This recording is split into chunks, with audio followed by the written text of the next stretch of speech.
আমি আসলে চিৎকার করে পুরো এলাকার যারা আছে সবাইকে ডেকেছিলাম যাতে সবাই উঠে যায়, কারণ আমি মনে করি যে সম্মিলিত একটা শক্তি অনেক বেশি শক্তিশালী হয়। ডাকাত আর কজন থাকবে, আমরা যদি এলাকার সবাই জেগে যাই তখন আসলে ডাকাত আসবে না, এবং তাই হয়েছে।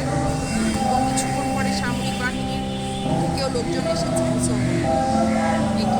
আপনি সৌভিজে শিল্পীদের মধ্যে কী কী সংস্কার প্রয়োজন বলে আপনি মনে করেন?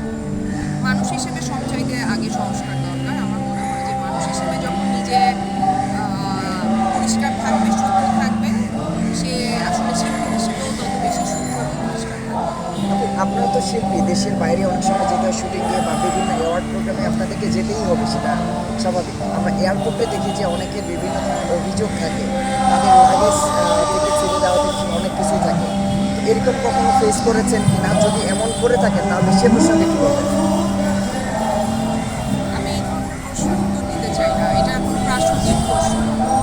না মানে এটাও তো আমাদের সংস্কার প্রয়োজন। মানে অনেকে দেখি যে প্রবাসীদের ব্যাগ ভেঙে যায়, তাদের জিনিসপত্র। না, আমি এটা নিয়ে কেন কথা বলবো? আপু আমি একটা প্রশ্ন করি, বিভিন্ন জেলায় হচ্ছে মসজিদ বন্ধ এবং হচ্ছে শিল্প সাহিত্য যেসব ভাঙা হচ্ছে, এটা শিল্পটাকে কীভাবে মানে এটা ভীষণ মানে বিরক্তের এবং ঘৃণার। এটা তো হওয়া উচিত না। সেটা যার যার পার্সোনাল লাইফ, এটা বাংলাদেশটা সবার, সেটা হিন্দু, মুসলমান, বৌদ্ধ, খ্রিস্টান, আদিবাসী সবার। আচ্ছা আবার একটা প্রশ্ন করি আমি একটা, সেটা হচ্ছে যেই দলই নেতা থাকুক না কেন, শিল্পী বলেন, শিল্পীরা বলেন বা খেলোয়াড়রা বলেন, তাদের সাথে একটা সুসম্পর্ক তৈরি হয় বা কেউ ব্যক্তিগত পছন্দ তাদের থাকে শিল্পীদের।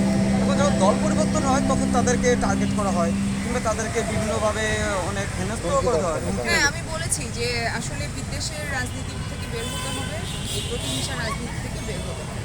এই তাহলে শিল্পের কাজের জায়গাটা কতটুকু সুরক্ষিত বলে মনে করেন এই পর্যায়ে?